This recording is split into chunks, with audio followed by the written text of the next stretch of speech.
News और मैं हूं आपके साथ उजैरा फरहीन। आइए नजर डालते हैं आज की खास खबर पर।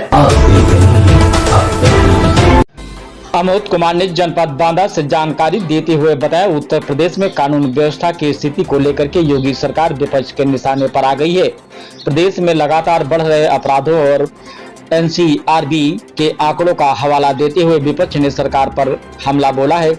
विपक्ष का आरोप है कि पिछले 8 सालों के योगी शासनकाल में कानून व्यवस्था पूरी तरह से ध्वस्त हो चुकी है और प्रदेश अपराध प्रदेश में तब्दील हो गया है। हाल ही में हुई कुछ जघन्य आपराधिक घटनाओं ने इस आरोप को और पुख्ता कर दिया है। एनसीआरबी के आंकड़े बताते हैं कि अपराध की भयावह विपक्ष ने राष्ट्रीय अपराध रिकॉर्ड ब्यूरो एनसीआरबी के आंकड़ों का जिक्र करते हुए कहा है, पूरे देश में महिलाओं के प्रति होने वाले अपराधों में से 15% अकेले उत्तर प्रदेश में होते हैं। इसके अलावा दलितों के खिलाफ अपराधों में भी प्रदेश सबसे आगे है।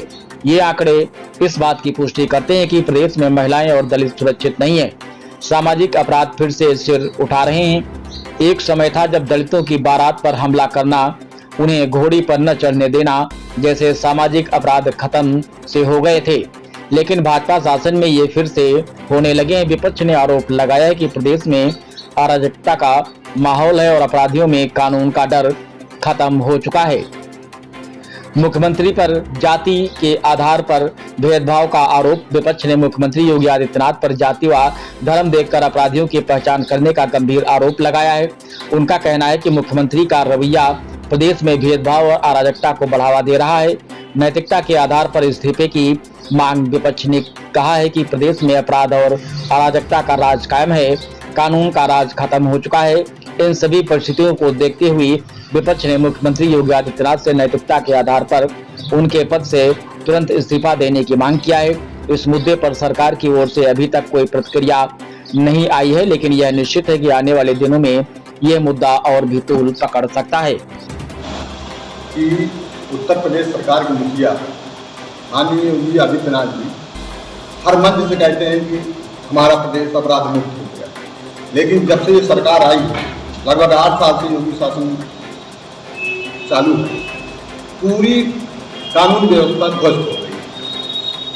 अगर हम कहें कि इस उत्तर प्रदेश को उत्तर प्रदेश न कह के अपराध प्रदेश कहा जाए तो कोई अतिशयोक्ति नहीं। इतना ऐसा है कि प्रत्येक जिले में कोई न कोई घटना आपराधिक रोजाना होती है। ऐसा कोई दिन शेष नहीं है जहां पर आपराधिक घटनाएं नहीं होती हैं। पूरे प्रदेश में महिलाओं के प्रति जितने अपराध हो रहे हैं उसका 15% अकेले उत्तर प्रदेश में, बच्चों के साथ, महिलाओं के साथ।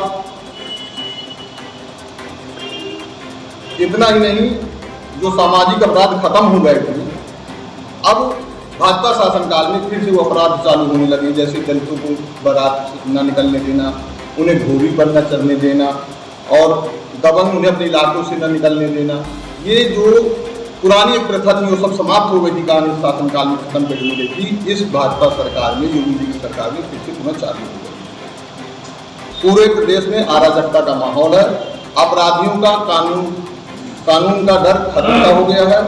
सर्वनाक स्थिति यह है कि मुख्यमंत्री जी जाति और धर्म देखकर कार्रवाई करते हैं। इतने बुलडोजर चलवाते हैं कि बाबा जी का बुलडोजर धर्म और जाति देखकर चलता है।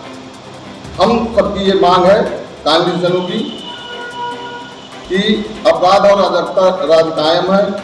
हम मुख्यमंत्री जी से नैतिकता के आधार पर इस्तीफा चाहते हैं कि वो अपना नैतिकता के आधार पर इस्तीफा दे, इस बात की जिम्मेदारी दे दी कि कानून व्यवस्था को संभाल नहीं पा रहे। तमाम ऐसी घटनाएं हैं जो कि आप लोगों ने मीडिया के द्वारा ही जानकारी मिली है और हम लोग मौके पर भी गए हैं। कालिंजर इलाके में 6 साल की लड़की के साथ, बच्ची के साथ रेप हुआ, बलात्कार हुआ। बबेरी तहसील में अभी आपने देखा, अभी 2-3 दिन पहले एक बच्ची को गला दबाकर मार दिया गया और क्या किया गया कि बच्चे ने मार दिया। उसमें सिर्फ बच्चे का हाथ नहीं है, वहाँ पर किसी बड़े पुरुष का हाथ है, लेकिन दर्शाया गया कि लड़के ने मारा है। बच्ची 5 साल की बच्ची को चिल्ला थाना क्षेत्र में आपको मालूम है कि उस लड़की के साथ 3 साल की लड़की के साथ बलात्कार हुआ और वो कानपुर ले गए, वहाँ पर अस्पताल में मर गई। तो काशीराम कॉलोनी में हुए, मतलब इतनी है कि गिनती कराई जाए तो ये समझ लीजिए कि ऐसा कोई दिन, ऐसे महीने बाकी नहीं जिसमें 30 दिनों में 30 दिन अपराध न होता हो प्रत्येक जिले में। कहीं लोगों को जला डालना, पूरे जो है अब विरोध करने पर लाठी दंडों से भी सबसे बड़ी बात है आपसे ये बताई गई कि जो हमारे ओबीसी एससी भाई लोग हैं, गरीब लोग हैं, उनका जो जीना बर्बाद और कह देते हैं अपराध खत्म हो गया। अपराध खत्म नहीं हुआ है, अपराध बढ़ गया है, अपराध लोगों को कोई भय ही नहीं रह गया। ये स्थिति आ गई। तो हम सबकी इस प्रेस वार्ता का यही उद्देश्य है कि हम सबकी मांग है कि माननीय मुख्यमंत्री जी अपने पद से इस्तीफा। खाद के नाम से किसानों को मिल नहीं रहा, खाद के नाम पे डंडे मिल रहे हैं। जहाँ 1000 की आवश्यकता है वहाँ पे 100 बोली जाती है और उनकी प्राइवेट दुकानों में सेटिंग है, उसके पहले भी हम उसके लिए ज्ञापन दे चुके हैं, लेकिन सरकार के काम में जो बालों जो नहीं रही चीज़ है वो अपने मन का करती है।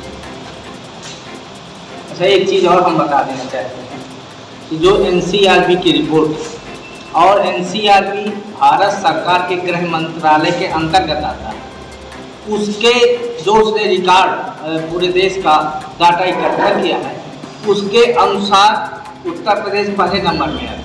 ये हमारा कोई डाटा नहीं विपक्ष का, ये भारत सरकार के गृह मंत्रालय का डाटा है। उसके अनुसार पूरा प्रदेश नंबर 1 में चल रहा है। 7.4% प्रति व्यक्ति की दर से समझ लीजिए क्राइम यूपी में हो रहा है।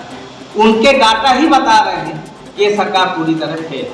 इसलिए माननीय योगी जी को अब इस्तीफा ही दे देना चाहिए।